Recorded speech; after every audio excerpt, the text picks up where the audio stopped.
तो उत्तर प्रदेश की 80 सीटों का समीकरण दुरुस्त करने के साथ आज दक्षिण भारत में भी सियासी समीकरण सेट करने की तैयारी हो रही है। थोड़ी देर बाद दिल्ली में गृह मंत्री अमित शाह से आंध्र के पूर्व सीएम चंद्रबाबू नायडू की मुलाकात होने वाली है और खबर है इससे जुड़ी हुई कि नायडू सीट शेयरिंग और समझौते के लिए ही दिल्ली आ रहे हैं। रात को दिल्ली में ही वो रुकेंगे। अमित शाह के साथ ही जेपी नड्डा से भी चंद्रबाबू की मुलाकात होनी है। तो आंध्र में टीडीपी से सीटों का समझौता होगा। इस वक्त की ये बड़ी खबर हम आपको बता रहे हैं और इसी को लेकर ये मुलाकात भी होनी है। दिल्ली में ही रुकने का कार्यक्रम है और अमित शाह के साथ जेपी नड्डा के साथ भी चंद्रबाबू नायडू की ये मुलाकात कई मायनों में अहम हो जाती है। एक रिपोर्ट आप देखिए।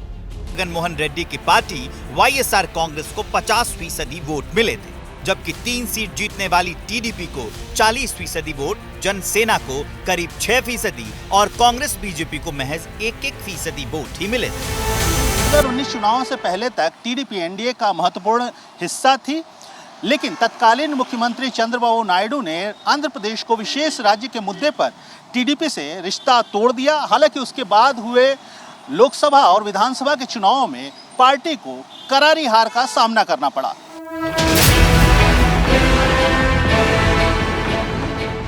पांच साल तक विपक्ष में रहने के बाद अब टीडीपी ने बीजेपी की तरफ फिर से दोस्ती का हाथ बढ़ाया।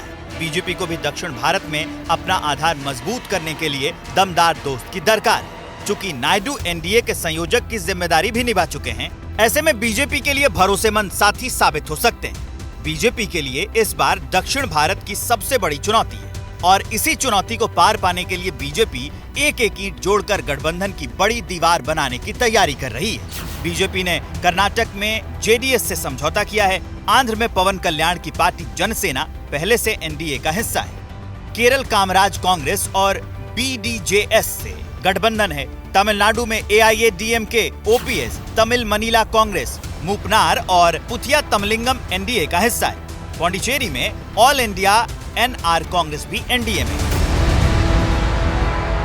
कर्नाटक और तेलंगाना को छोड़ दें तो बीजेपी दक्षिण के किसी भी राज्य में अपने दम पर ज्यादा मजबूत नहीं है। ना ही बीजेपी की सरकार है और ना ही बीजेपी के सहयोगियों की दक्षिण भारत के किसी राज्य में सरकार है। ऐसे में बीजेपी के सामने बड़ी चुनौती है और इसी चुनौती से निपटने के लिए बीजेपी अपने सहयोगियों का कुनबा बढ़ाने की रणनीति पर काम कर रही है। ये आज की तस्वीरें हैं। दिल्ली के बीजेपी मुख्यालय में तमिलनाडु के पूर्व सांसद और विधायकों ने बीजेपी की सदस्यता ली। इस मौके पर केंद्रीय मंत्री राजीव चंद्रशेखर और तमिलनाडु बीजेपी अध्यक्ष के अन्नामलाई मौजूद थे। बीजेपी दक्षिण के लिए माइक्रो मैनेजमेंट की नीति पर काम कर रही है और इसके तहत 3 प्लान पर काम शुरू किया है। पहला, मोदी के चेहरे को आगे करना, दूसरा, सहयोगियों का कुनबा बड़ा करना, तीसरा, हिंदुत्व की लहर को उभारना।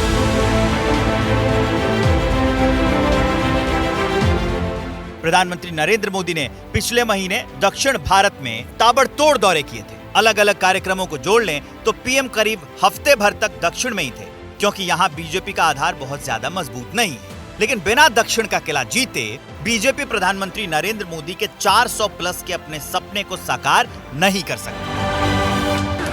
अब हमारी सरकार का तीसरा कार्यकाल भी बहुत दूर नहीं है। ज्यादा से ज्यादा 100-125 दिन बाकी है और अब की बार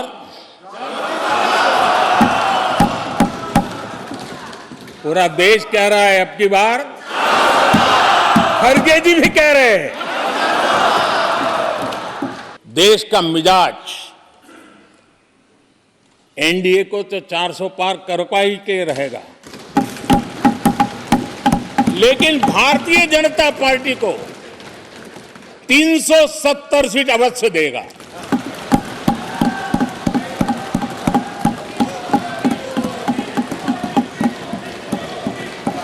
बीजेपी को 370 सीट और एनडीए को 400 पार।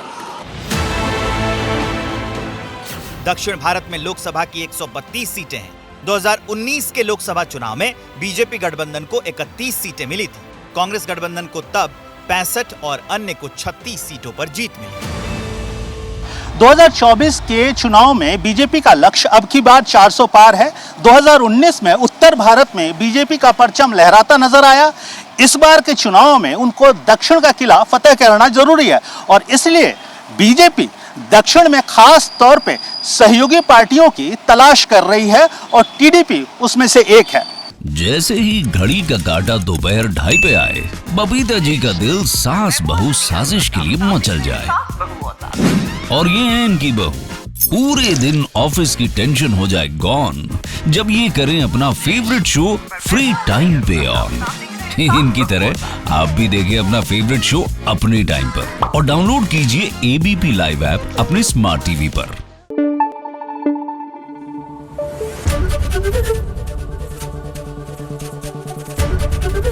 एबीपी न्यूज आपको रखे आगे।